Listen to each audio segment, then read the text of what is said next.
여러분 안녕하세요.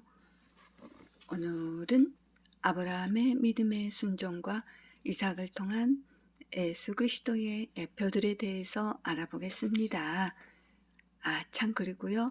오늘 말씀에 들어가기 전에 앞전 영상에서 믿는 자의 영과 불신자의 영에 관하여 잘 이해가 안 되신 분들을 위하여 잠시 설명을 추가로 덧붙이고 가겠습니다.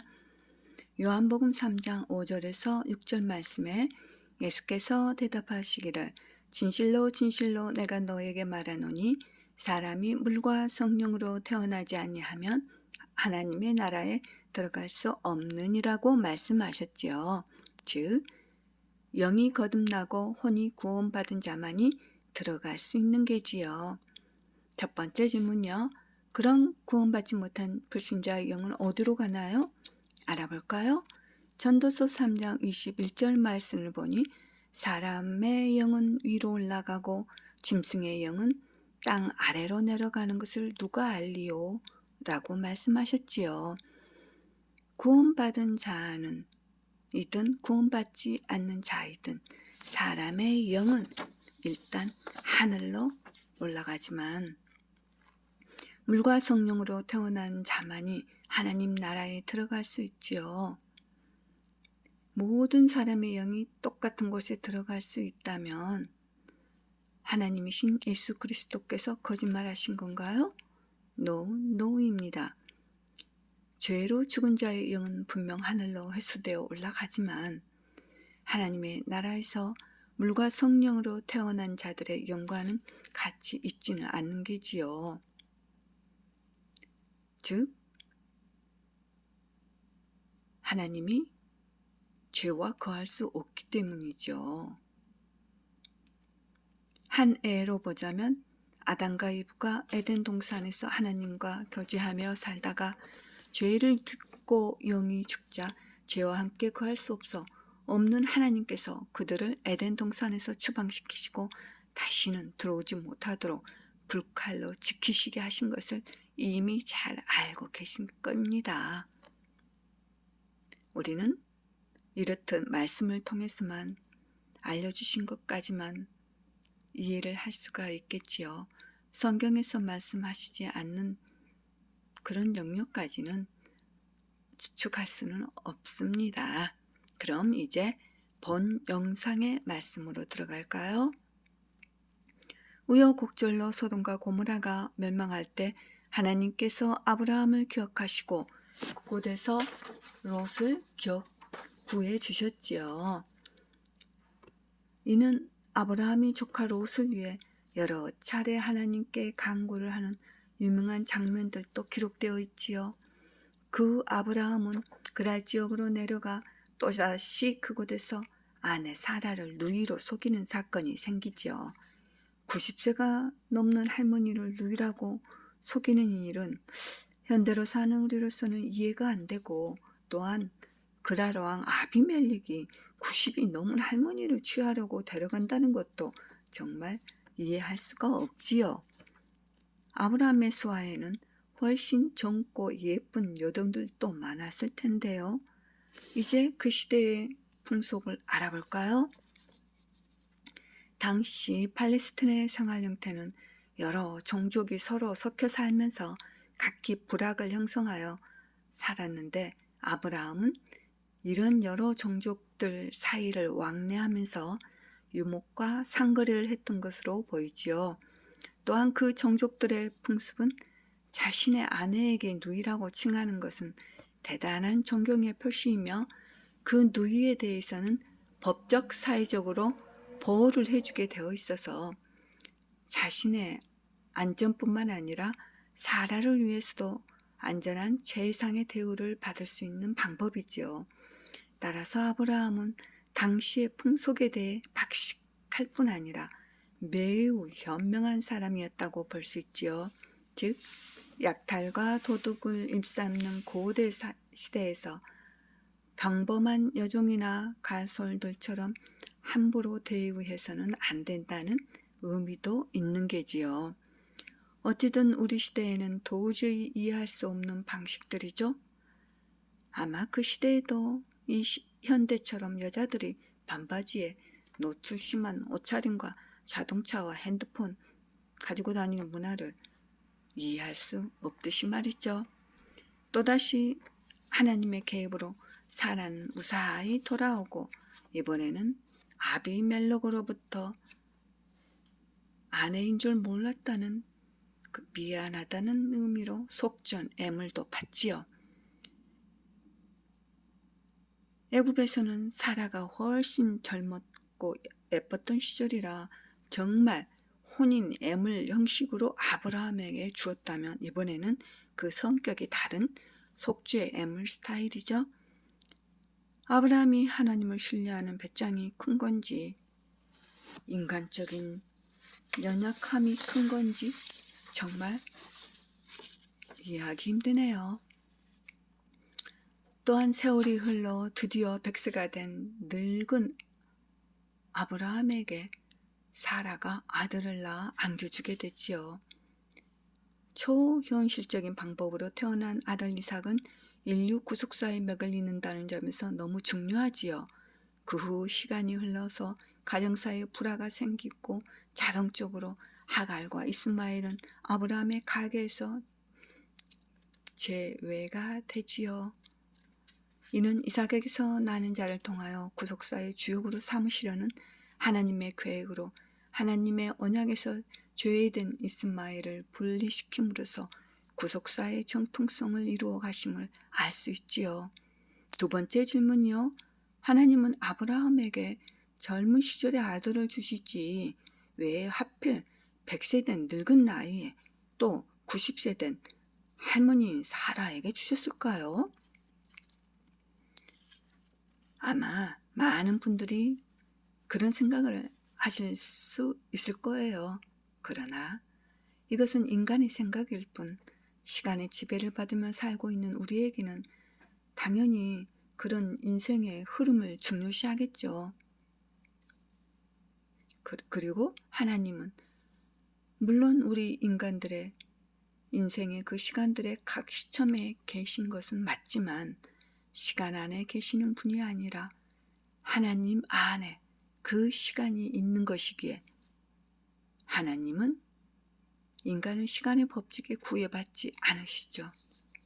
인간의 이성으로는 이해하기 힘든 신비이지만 역시 하나님은 그 종교와 그 영원에서 영원까지 계시는 분을 우리가 영원히 송축하기에 합당하신 분인 게지요.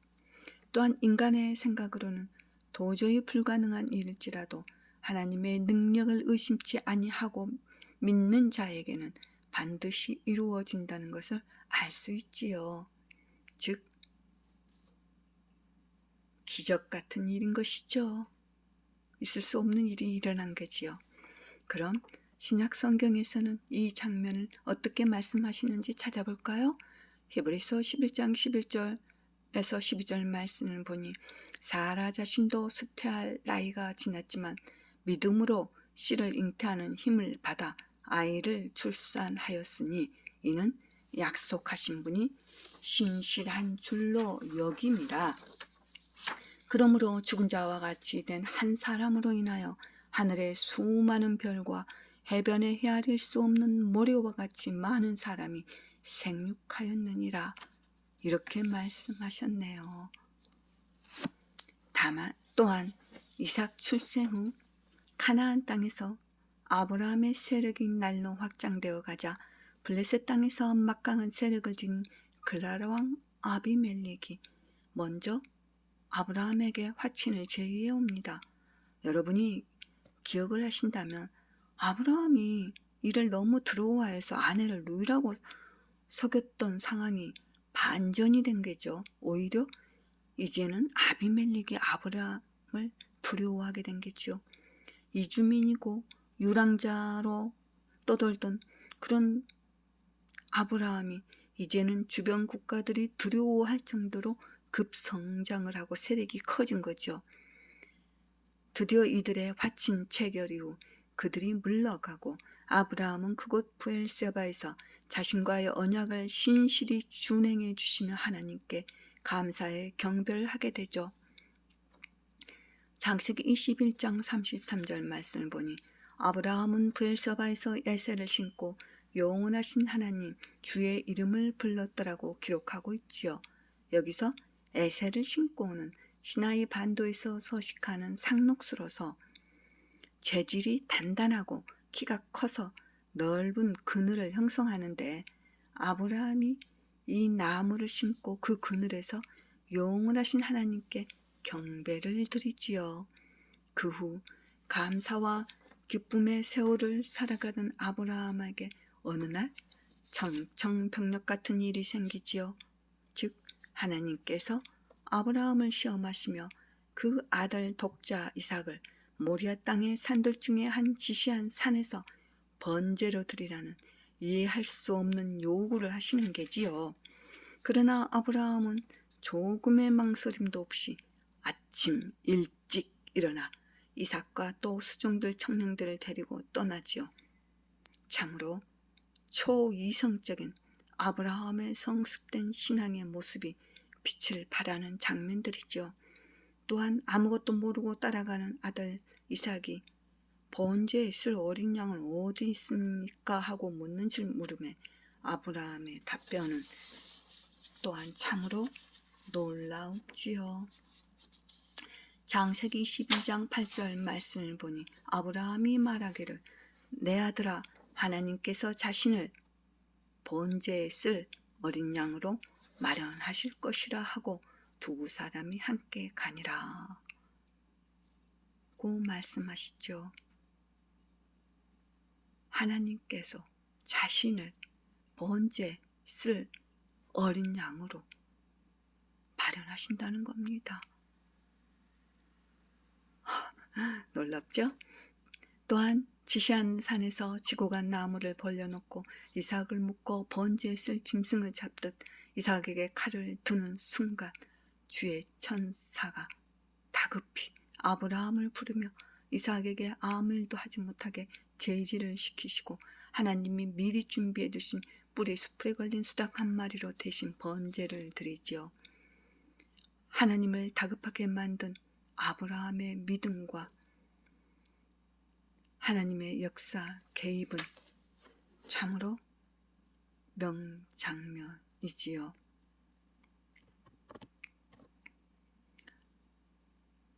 아브라함을 서둘게 만든 이런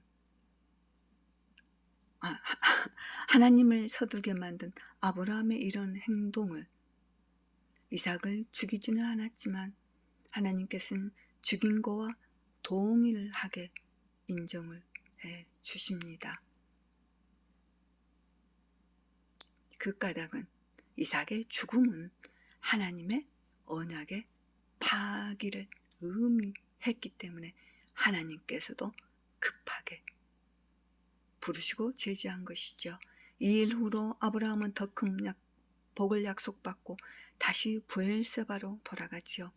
이 장면을 신약성경에서는 어떻게 말씀하시는지 찾아볼까요? 히브리서 11장 17절에서 19절 말씀을 보니 믿음으로 아브라함은 시험을 받을 때 이삭을 제물로 드렸으니 그 약속들을 받은 자가 그의 독생자를 들은 것이라 그에 관하여 말씀하시기를 내 씨라 불린 자는 이삭에게서 난 자라고 하셨으니 그는 하나님께서 죽은 자들로부터 그를 살릴 수 있으리라고 생각하였음이니라. 이로써 그는 모형으로 그를 죽은 자 가운데서 다시 받은 것이니라. 이렇게 말씀하고 계시네요.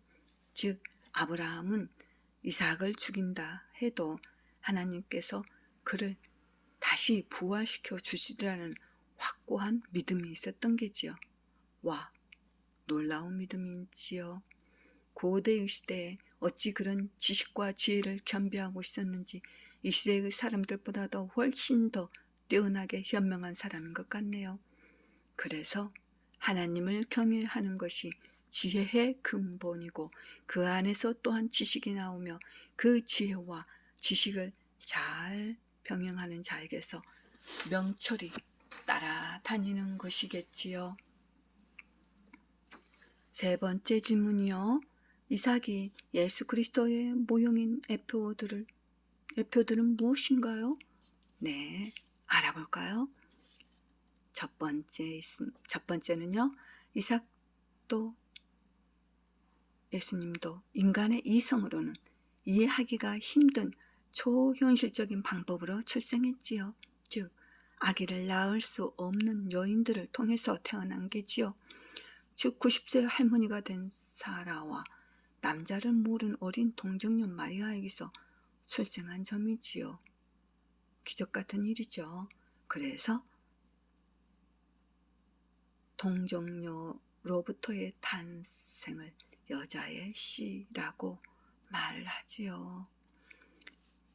두 번째는 이삭도 예수님처럼 출생 전에 미리 그 출생이 예언되고 그 이름까지 미리 정해졌지요.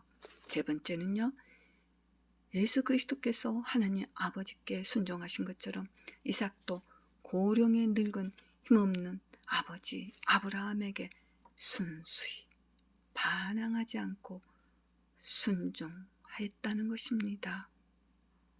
네 번째는요, 이삭이 자신을 불살을 나무를 짊어지고 모리아 산을 오르는 장면은 대속 사역을 위해 십자가를 지고 골고다 언덕 갈보리 산을 오르시는 예수 그리스도의 모습을 연상시키지요. 다섯 번째는요, 110세가 넘는 노인인 아브라함의 지시에 묵묵히 번제단 나무 위에 올라 자신이 죽을 것을 알고도 아버지에 대한 순종과 신뢰를 보여준 이삭의 모습은 십자가 위에 오르신 예수 그리스도의 모습을 연상시키지요. 여섯 번째는요, 모리아산은 예루살렘 성전이 있던 위치와 동일하게 보는 확실한 견해들이 있지요. 일곱 번째는요, 모리아산의 한 지시한 산으로 가서 번제를 드린 것은 예수 그리스도께서 예루살렘 성전 밖을 나와 갈보리의 십자가의 위치와 비슷하게 보고 있는 견해이죠. 참으로 고대 시대에 아브라함과 이삭의 삶에서 나타난 이 모습은 놀라운 하나님의 은혜가 절절히 참으로 스며 있네요. 이 놀라운 사건 이후 사라가 127세를 일기로 그녀의 인생을 마감하고 죽음을 맞이하게 되죠. 아브라함은 헤브론의 막벨라 동굴을 합법적으로 아브라함의 소유 매장지로 가나안 땅을 구입하고 그곳에 사라가 묻힘으로 언약의 땅이 그 후손에게 주어졌음을 확증적으로 보여주고 있지요. 뿐만 아니라 아브라함과 이삭, 리브가, 레아, 야곱 같은 이스라엘 조상들이 차례로 그 땅에 묻힘으로써 확실한 언약의 관계가 성립이 되지요.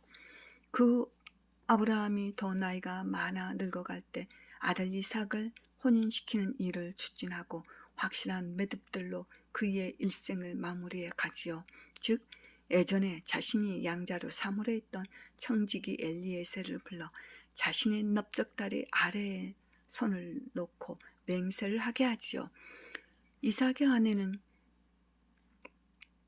자신의 친족인 셈족 여인에게서 구해야 하며 이삭을 절대 그곳 메소포타미아 지역으로 데려가서는 안 된다는 일에 맹세와 충성을 하게 하는 거죠. 즉 고대의 그 행위는 남자의 생식기 아래 손을 놓고 맹세시키는 것으로 할례를 명하신 하나님의 언약의 징표를 기억함으로써 엄숙하게 서약한다는 의미가 있으며 또한 자신을 다스리는 주권에 대해 철저히 복종한다는 의미가 있지요. 또한 아브라함의 후손인 이삭에게도 동일하게 그 충성과 헌신을 하겠다는 의미도 있는 거지요. 즉 요약하면 아브라함이 제일 중요시하게 맹세시킨 것은 신앙의 순수성과 언약 백성의 순수 혈통 보존을 엄히 지킬 것을 맹세 서약시킨 겁니다. 그런데 요즘에 이 의식을 왜곡시켜서 낭근 숭배 사상이 유행을 하고 있지요. 최근에 어떤 우리나라의 유명 인사들이 공개적으로 대놓고 그런 충성 맹세하는 행위를 사진을 찍어서 단체로 공개한 적이 있더군요. 물론 뭐 한두 번이 아니지만 이제는 뭐 그러려니 하지요. 그러나 아무것도 모르는 일반인들은 왜 저런 행동을 할까 하고 우아하게 생각했을 것입니다. 무슨 새로운 최신 패션 사인인가? 이렇게 생각할 수도 있고, 좀 더 정보력이 있는 분이라면 왜 저들이 힌두교의 낭근 숭배 의식 행위를 하는 걸까 하고 의아해 하실 분도 계실 것입니다. 모르는 자들 앞에서 그들은 당당히 충성, 맹세, 서약을 사인을 그런 식으로 하는 겁니다. 그러나 이제 그게 무슨 뜻인지 아시는 분들도 있을 것입니다. 그들이 어느 곳을 향해 누구를 향해 그런 충성, 맹세, 서약을 하고 있으며 그런 행위 표시가 무엇인지요. 즉 손바닥 위에 남자 성기의 모습을 한 주먹을 올려놓고 단체 사진을 찍은 것들이지요. 그런 행위는 요즘 들어 더욱 종종 보이고 있습니다. 다시 말씀으로 볼까요? 결국 아브라함의 바람대로 엘리에셀은 그 약속을 잘 지키고 이행을 하지요. 마치 엘리에셀은 신부 리브가를 이삭에게 데려오듯이 예수 그리스도의 신부인 그리스도인들을 신부와 동행하며 예수 그리스도를 공중에서 만날 때까지 인계하기 위해 동행해주는 성령님의 예표 같지요.